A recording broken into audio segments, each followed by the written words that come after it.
Assalamualaikum warahmatullahi wabarakatuh. Uh, jadi hari ini kita lanjut materi ya.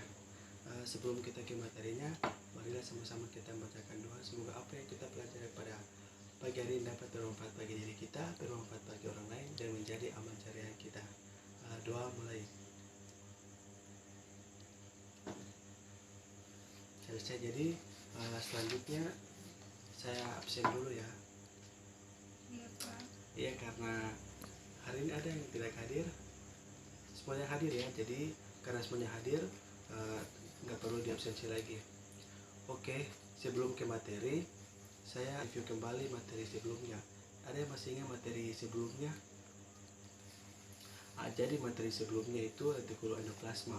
Jadi retikulum endoplasma itu dibagi atas dua, yaitu area halus dan area kasar. Kenapa disebut dengan area halus? Karena retikulum endoplasma halus itu memiliki struktur yang agak halus, sedangkan area kasar itu seperti namanya memiliki permukaan agak sedikit kasar. Ya, jadi ada yang masih ingat fungsi dari retikulum endoplasma itu sendiri? Ya, jadi retikulum endoplasma itu fungsi adalah untuk mensintesiskan protein seperti itu. Sekarang kita beralih ke materi selanjutnya, yaitu organel sel, juga itu aparatus Golgi atau sering dikenal dengan badan Golgi. Nah, ini ada poin-poin penting dalam pelajaran aparatus Golgi, yaitu tujuannya itu yang pertama mengetahui apa itu aparatus Golgi, yang kedua organ-organ dalam aparatus Golgi itu apa, dan ketiga fungsi dari organel sel dalam aparatus Golgi itu apa. Oke, jadi di sini saya ada sedikit gambaran mengenai aparatus Golgi. Jadi maaf gambarnya sedikit belopotan. Jadi di sini aparatus Golgi itu ada beberapa organel yang di dalamnya, yaitu ada bagian cis, bagian vesikula, bagian sisterne, dan bagian trans. Jadi bentuk organel aparatus Golgi itu berbentuk pipih yang bertepuk-tepuk seperti itu. Jadi sangat. Kemudian di sini saya menjelaskan sedikit cara kerja dari aparatus Golgi. Di sini aparatus Golgi itu terbagi atas dua bagian, yaitu bagian atas dan bagian bawahnya. Bagian ini yang pertama di sini ada bagian cis, dan bagian bawah itu bagian trans. Di sini ada vesikula.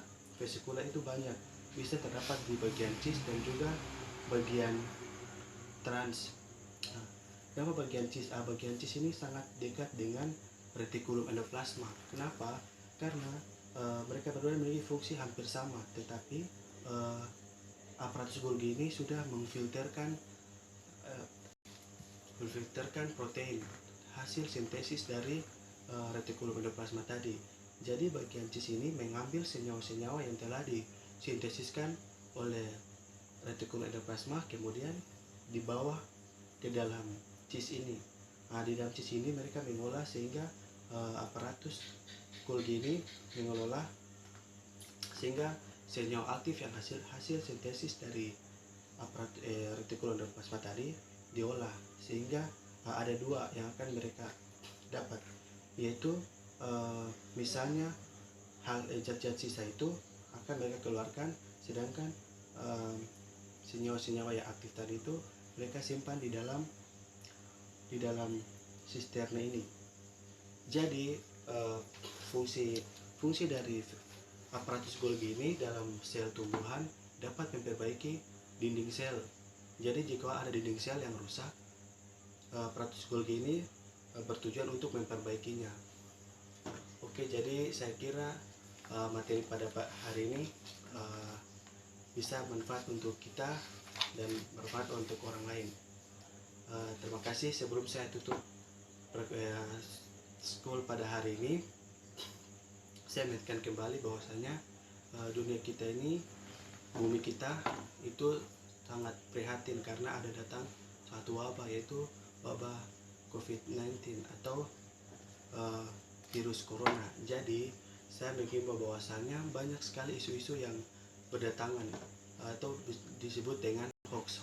Jadi takut penyebaran hoax itu kurang. Hoax itu saking membumi, jadi misalnya ada suatu isu-isu yang datang itu jangan dulu disebarkan, tapi kita sharing dulu apakah itu benar nyata artikel tersebut atau hoax. Jadi saya ingatkan kembali bahwa jika ada artikel yang masuk atau isu-isu harus disaring lebih dulu sebelum kita sebarkan, takut hoax. Selanjutnya harus mengikuti apa yang telah diberitahu oleh pemerintah, yaitu stay home. Oke, saya kira itu. Terima kasih. Wassalamualaikum warahmatullahi wabarakatuh.